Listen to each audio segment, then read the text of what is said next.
This is the last point. Okay, Indian pharmacopoeia. So Indian pharmacopoeia's editions are, number of editions are there. Okay, each years. Okay, after a fixed period of times, the Indian governments releases its Indian pharmacopoeia's editions. Okay, the government of the India, that is the Ministry of the Health and the Welfare, having published this Indian pharmacopoeia book, and this is the book we use for the preparations. That it is a standard book which we use for the preparations of the various types of the drugs. This is the standard procedures we follow uh, when uh, when we in the pharmacy, and that is in the diploma in pharmacy. At that time we use the that pharmacopoeia books. Here is the systematics, presentations of the procedures, reactions, conditions, labelings, okay, indications. All the things are mentioned in the pharmacopoeia books. So this is the this pharmacopoeia books having the history.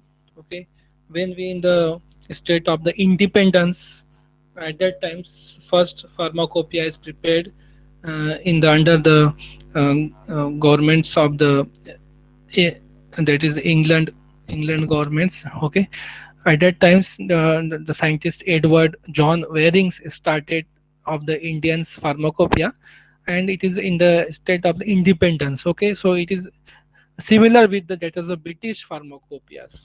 But now state, each country is having his independent pharmacopoeia. Okay, means Argentina having, England having, British having, okay, United States having. So this pharmacopoeia along with countries names are mentioned there. Okay, that is Indian pharmacopoeia, United States pharmacopoeia, okay, British pharmacopoeia, Russian pharmacopoeia. These are the pharmacopoeias.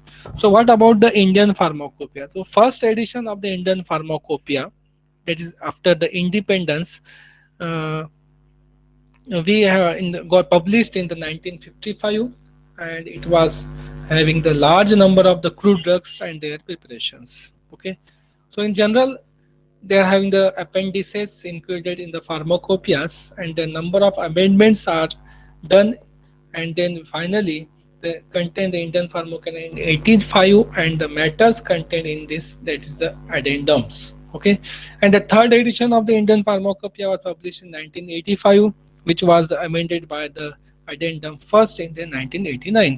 So later on, each edition superseded and the previous ones, and there are also the supplements on each in the 1960, 1975, 1990, and 1992. This is the history about the Indian pharmacopoeia. It is the standard books we use for the preparation of the drugs, and their application, their indications, all are mentioned in this particular book. Next, today we are going to start the new topics. Okay, हम जो है आज से जो नया topic चालू करने वाले हैं, पहला फर्स्ट यूनिट का जो है सब यूनिट जो था 1.1 वो खत्म हो गया. अभी दूसरा है 1.2, that is the route of the drug administration and doses form. So drugs का तो पता है हमको, ड्रग्स क्या होता है. Drugs is the chemical substances we are which are indented into the body for the required therapeutic actions. जो भी हमको एक्शन चाहिए उसके लिए हम बॉडी के अंदर इंटर करते हैं. लेकिन वो ड्रग जब इंटर करते हैं तो उसके जो अलग अलग तरीके से बॉडी में अलग अलग तरीके से उसको इंटर कर सकते हैं. ओके, वेरियस रूट्स है जहाँ से हम जो है ड्रग को बॉडी के अंदर एडमिनिस्टर कर सकते हैं, और उसके अलग अलग डोजेस फॉर्म भी होते हैं. ओके, अलग अलग डोजेस फॉर्म में. अभी डोजेस फॉर्म और रूट ये डिपेंड करता है कि उसका एप्लीकेशन यानी उसका जो साइट ऑफ एक्शन है वो कहाँ पर है. Okay, it is broadly depends upon the site of the action. जहाँ पे उसको एक्शन चाहिए वो हिसाब से हम रूट डिसाइड करते हैं, और वो हिसाब से हम उसका डोजेस फॉर्म भी डिसाइड करते हैं. तो there are number of doses forms available, there are different routes are available for the administrations and for the better efficacy of the drugs. जितनी अच्छी एफिकेसी चाहिए, एफिकेसी के हिसाब से जितनी अच्छी एफिकेसी मिल सकती है, जितनी उसकी रिक्वायरमेंट है उस टाइम में, वो हिसाब से उसका ड्रग का जो है हम रूट डिसाइड करते हैं. तो कौन कौन से फैक्टर डिसाइड करते हैं choice of the routes. Okay, choice of the route के डिसाइड करने के लिए फैक्टर्स कौन कौन से हैं? So the physical and the chemical properties of the drugs is the most important part for deciding the choice of the route. अब ऐसा क्यों होता है देखिए, अब देखिए कुछ ड्रग्स जो है ओरल रूट से ले सकते हैं हम, कुछ ड्रग्स जो है हम जो है इंजेक्शन के थ्रू बॉडी के अंदर भी, यानी इंट्रावेनस टाइप्स ऑफ ड्रग्स भी हम बॉडी के अंदर इंटर करते हैं। तो जब जो ड्रग है स्टमक के थ्रू ले रहे हैं, ओरल रूट ले रहे हैं, means first come into the stomach, stomach में बहुत सारे रिएक्शंस होंगे, वहाँ पर एसिड्स है, वहाँ पे बहुत सारे हार्मोन्स आके मिक्स होते हैं। तो चांसेस अगर जो है कि वो ड्रग जो है दूसरे फॉर्म में इंटर हो सकता है, दूसरा फॉर्म जो है जैसा प्रोड्रग के फॉर्म में ले रहे हैं और वहाँ पे जाने के बाद कन्वर्ट हो रहा है, वो फॉर्म जो है कन्वर्ट हुए वाला फॉर्म, वो अगर जो प्रॉपर थेरापेटिक एक्शन नहीं दे रहा है तो हम ये रूट को स्टॉप करते हैं, दूसरा रूट यूज करते हैं। ओके, तो डिपेंड करता है physical and chemical properties of the drugs, solubility कैसी है, लिक्विड क्या है, gaseous state, solubility, stability, pH, irritancy, ये भी डिसाइड करना बहुत जरूरी है कि कौन से रूट में वो ज्यादा बेटर रहेगा। उसके बाद साइट ऑफ डिजायर्ड एक्शन कहाँ पर है, ओके, वेदर लोकलाइज चाहिए या फिर अप्रोचेबल चाहिए या फिर जनरलाइज और अनअप्रोचेबल चाहिए, इस पर डिपेंड करता है कि उसका जो है route of choice of route क्या रहेगा। उसके बाद देखिए rate and extent of absorptions, कितना रेट से एब्जॉर्ब कर रहा है। ओके, अभी आपको तुरंत एक्शन चाहिए, ओके, फास्ट एक्शन चाहिए, तो आप जो है वो हिसाब से रूट डिसाइड करेंगे। ओके, रेट फास्ट चाहिए तो आप जनरली फास्ट रेट के लिए जो है इंट्रावेनस यूज करते हैं। ओके, स्लो रेट मीन्स जो ओरल थ्रू लेते हैं तो उसका रेट क्या होता है, इसको minimum required 4 hours, 4 to 4 hours, okay, for to reaching that particular drug to the site of the actions. तो डिपेंड करता है कि आपको कैसी रेट चाहिए, उस पर डिपेंड करता है उसका choice of root.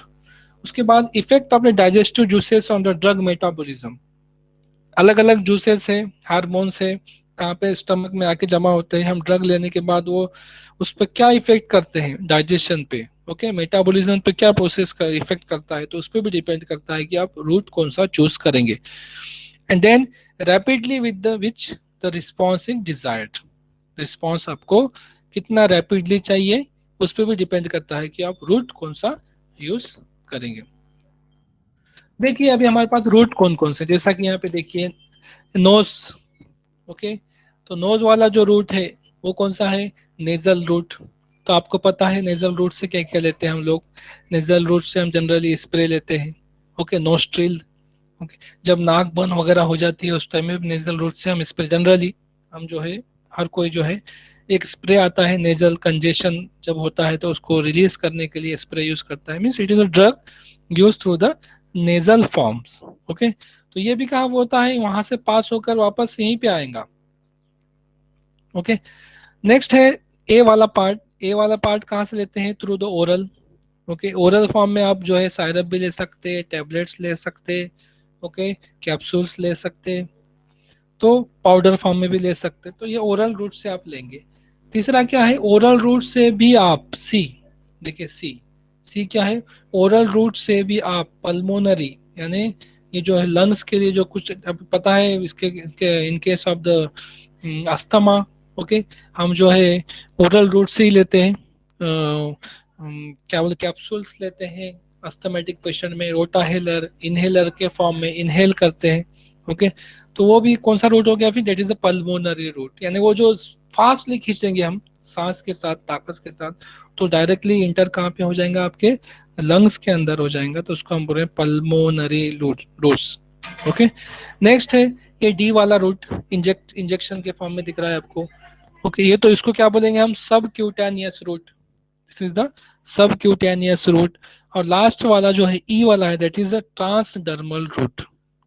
So these are the most important routes of the drug administration. So मैंने बताया आपको कि ये जो रूट है डिसाइड क्या पे करता है आपके, कि आपको एफिकेसी कैसी चाहिए, आपको रेट कैसा चाहिए, साइट ऑफ एक्शन क्या है, ओके, और इफेक्ट कितना फास्ट चाहिए, सारी चीजों पे डिपेंड करता है कि आप कौन सा रूट प्रिफर करेंगे।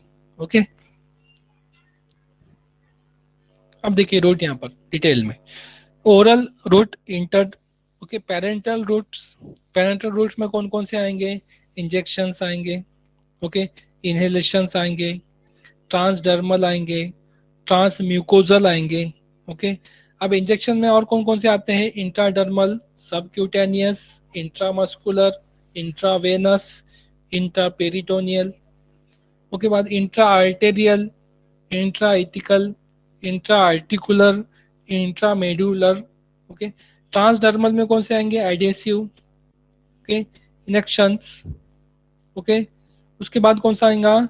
लॉन्टोफोरेसिस, जेट इंजेक्शंस। और ट्रांस म्यूकोजल में कौन से आएंगे? Sublingual, nasal, rectal. These are the different dosage form of the drugs required for the administration of the drug to into the body for required therapeutic actions. Okay, इतना part है। इसके बाद का जो है हम रिमेनिंग पार्ट जो है नेक्स्ट लेक्चर में जो है हम यहाँ पे कवर करेंगे। ओके। तो हमारा नया टॉपिक यहाँ से स्टार्ट हो गया। तो आपको जो है अभी कम काम क्या करना है? अभी एक टॉपिक